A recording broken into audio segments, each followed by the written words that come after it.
In this video, I'm going to run you through the best meta ad strategy in 2025 if you want to hit $1 million months and beyond. So from wherever you are, if you're at 50 to 100K a month, wherever you are, if you want to get from there to $1 million months, this is the optimal meta ad strategy. So number one, things have changed. It is a lot simpler than you think these days to scale a meta ad account. Contrary to popular belief, it is a lot simpler than you think. All you have to do is get the foundations in place. If you get the foundations in place, it will make it 10 times easier to scale your account. If you don't have the foundations in place, it will be 10 times harder to scale your account. I'm not exaggerating. I genuinely mean that. 10 times easier, 10 times harder. So this strategy that I'm going to show you is the exact strategy that I use, that I have been using for the last decade to scale e-commerce brands, my own brands and clients' brands. I believe it is the most efficient strategy. It's the most efficient, optimal strategy to scale a brand. So what we want is, or my goal with this video is for you to be the individual on the right who's focused on the high impact fundamentals. What we don't want you to be doing is a lot of work or a lot of micromanaging of your account for very little impact. So I'm going to simplify it so you understand it. Okay, so quickly, a bit about me. Why should you listen to me? I'm not a guru. I co-founded my first brand in 2015. Actual D2C brand. This is my co-founder and I, shipping thousands of orders out over Black Friday, Cyber Monday 2016 from my garage. So that was my first brand. We went 0 to $1 million in 12 months. We did around 5 mil in sales over 24 months. I've built 2 more 7-figure brands. Since 2019, I've been working with brands as a freelancer or an agency. And I basically help brands scale from $1 million and beyond through meta, influencer, creative, full service growth, whatever. But for this video, we're going to talk about meta. I've seen many 100K days, 250K days, and many $1 million months. All right, so the core idea of this video and my meta ad strategy is to get out of the way. In 2018, 2015, 2016, there was a lot more interest targeting, a lot more manual intervention required. Today, it is so simple. It is so easy to scale on Meta. If you can get out of the way, many people can't get out of the way. I guess that's the issue. So if you can get out of the way, don't worry about interest targeting. Don't worry about any other manual nonsense, right? You don't need too many ad sets. You don't need too many campaigns. Just get out of the way. Get your structure right, a simple campaign structure. Get your attribution settings right. Get bidding right, create a lot of ads, and just get out of the way of the machine. Get your foundations in place and then get out of the way. That's the premise of this video, the core idea. So point one is, what is the optimal campaign structure? Now, the way that I like to run meta ads is with a product-led campaign structure. So that's one product or collection, you can do collection, per campaign. The reason for this is that your products have different prices, margins, profit targets. Well, if they have different prices, they likely have different margins, which means they have different profit targets. So for one product, you could be happy with a $30 CPA. For another, it could be a $50 CPA. Now, if you put them in the same campaign, how are you going to know when you're profitable or not? So separate your products out on the campaign level. Now, another thing that does is it lets the algorithm learn which individual buys a certain product. So you have product A in an individual ad set. That ad set can 100% optimize around that individual product. One product per campaign again. Go to your Shopify analytics, go to your bestseller list, sort by revenue in descending order, and create a separate campaign for each of your bestsellers.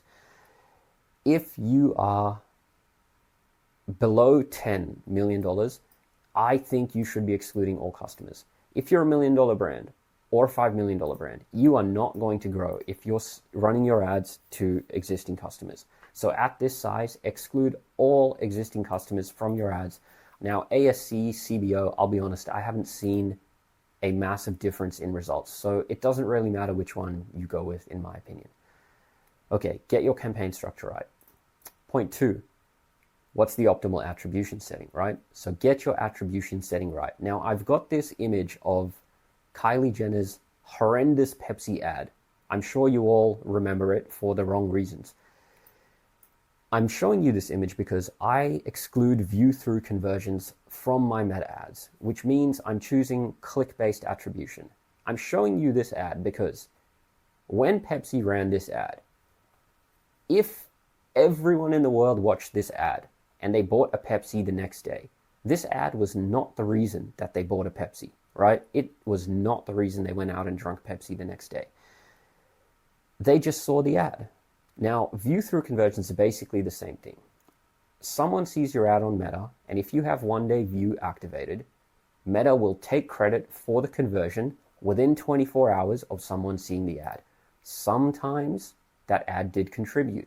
A lot of the times, they just saw it, and if they didn't click, it didn't contribute to their eventual conversion, right? So, exclude view-through conversions. It inflates results. It's going to show you a higher ROAS than what you are likely getting in most cases. And choose 7-day click. That's the attribution setting that I use to run my ads. So choose 7-day click, okay? 7-day click or click-based. You can do 1 day. I recommend 7-day. It's even more important if you are running ads with cost controls, which we're going to touch on in a second. Exclude view-through, choose 7-day click, okay? Next point. What's the optimal bidding strategy? So, I believe, and don't get triggered if you're watching this and you are anti-cost controls, I believe that cost controls are the most efficient bidding strategy on Meta.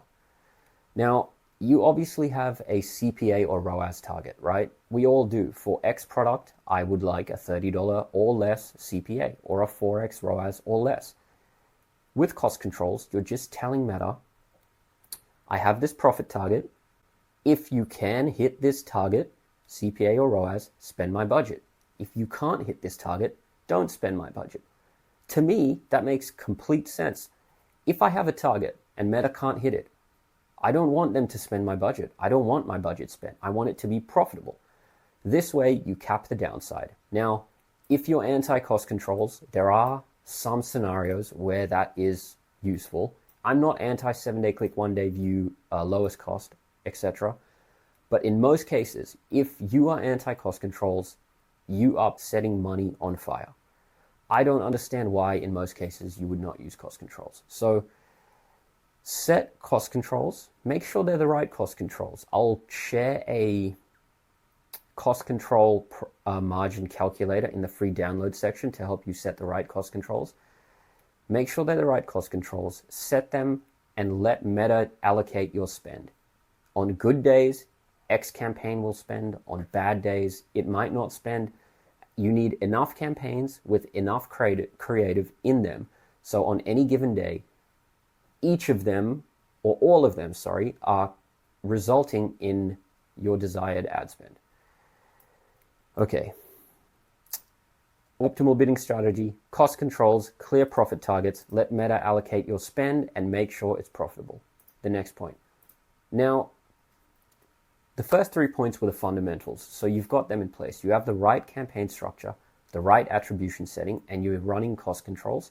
Now all you have to do is feed the machine with a ton of creative. It's honestly that simple once you've got the fundamentals in place. So creative is your number one lever for scale once you have the fundamentals in place. There are multiple sources to get creative from. I'll touch on a few. So if you are a founder and you're watching this, you should try to record 1 video a week. Just don't overthink it. Set your phone up, grab your product, and talk about the product in an organic way. That's one source of ad creative. The second one is your staff. If you have staff, incentivize them to create content about the products. They maybe are responding to customer service queries, or maybe they even design the products. They probably know a lot about the products, so there are not many people There are not many better people to create ads about your products than your staff. So incentivize them, pay them, give them a bonus, whatever the case is. So that's internal. Then you also have your studio and product photography, which every brand I've ever worked with does this already because you have to shoot photos of your product. So that's another source. The fourth source is external paid creators. Now, all you're doing is you're going to a creator or an influencer website where you can discover influencers. You're putting a job post up. You say, female 18 to 35, interested in fashion, creates fashion content. You get a ton of applicants, you shortlist them, choose the best ones. Write a creative brief. Again, in the free download section, I have a brief template for you to follow if you need one. Write a brief, send it to the selected creator. You're going to have to pay them. It'll be like $100, $150 for a video, and they will shoot it and they'll send it back to you. This, in my experience, is the most scalable way to produce creative because you can control. You can say, this is my budget, $2,000. I want to make this many ads a month. Each video is going to cost me this much, and you just control how much creative you're getting back. The next way is gifting. And in gifting, all you're doing is sending influencers or creators your products, and in return, you hope that they will create some content about them. The caveat to this is that you have less control over the content. If you're giving them a product for free, a lot of the times you can't tell them exactly what you want them to shoot, so it's up to them. Now, I do send a suggested brief through, and I've got a template in the free download section just so they have some rough ideas of what I'm looking for. Very easy way to get started with gifting is hashgifted.com. It's a platform made for gifting. Okay, that's the fourth way to get creative. Now, the fifth way is paid influencers. So it's the same thing as gifting. You're scouting influencers, you're sending them your product, but you're paying them to create content. It's different to paid creators because in the paid creator step, they're not posting it. In this step, they are posting it. So that's another way. You could also do customer generated content. So a very easy way to do this is to set up an automated post-purchase email flow. And you're just incentivizing your customers to shoot content about your products, and then you can reward them. So you can give them a gift card, you can give them more product of what they've already bought, you can give them straight cash. Just be creative, give them whatever you want. You're incentivizing them to give you content. The fifth way is to take all the content you've generated in the previous steps and mix it up, edit it, repurpose it, mash it up, create new ads with all of your existing content. So we have internal creative production, founder content, staff content, studio content. We have external production where you're sourcing creators and you're paying them to produce content for you. Then we have gifting where you're sending products to creators and in return for free product, they're shooting content. Then we have paid creators. Same thing as gifting, you're just paying them, paid influencers. Same thing as gifting, you're just paying them and they're going to post the content as well as make ad content for you. And then you have editing and repurposing where you take all the creative you've generated and you mash it up and you turn it into new ads. And now, so you have all this diverse creative.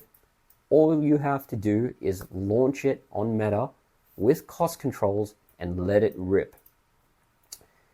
If you launch 100 ads or however many ads, right, you are almost guaranteed that a few of them are going to hit to some degree. With cost controls, you set your profit targets, and if the ads will not hit that target, say it's a 3x ROAS, if Meta predicts the ads will not hit that target, it's not going to spend, which is good. So all you have to do is launch a ton of ads with cost controls, and the ones that spend will most likely hit the targets. It really is that simple, right? So let's just quickly recap the core ideas. So get your account structure right, a product-led campaign structure. Get attribution settings right, 7-day click. Get your bidding right, cost controls. Create a lot of ads from a lot of different sources. And then we have get out of the way. A lot of the times, what I see is that people get in the way of their Meta ad account success. They have too many campaigns, too many ad sets, too fragmented targeting, interests, ages, geos, etc. Please Just get these fundamentals in place that we've covered and get out of the way. Don't tinker, trust the algorithm. Now, a very good way that I like to understand this is if you go on your Instagram Reels Explore page or your TikTok For You page, you get delivered the exact content that you find most engaging. If the For You page and Explore page, Instagram Reels, if they know exactly what you are interested in, why do you not trust the ad algorithms to do the same with your ad? They are the exact same thing. They know which ads your customers will respond to. It's the same as your For You page. So just let it work its magic, okay? Now, obviously, you do need to make changes. The two changes you need to make most are budget and cost controls. I'm going to have a free video going through this in the downloads. So when should you make changes? How should you make budget and cost control changes? But just so this video doesn't drag on too much, I'm not going to get into it now. Please get the fundamentals in place, get out of the way, and you will make your life significantly easier. Okay, let's recap this, right? So your next steps.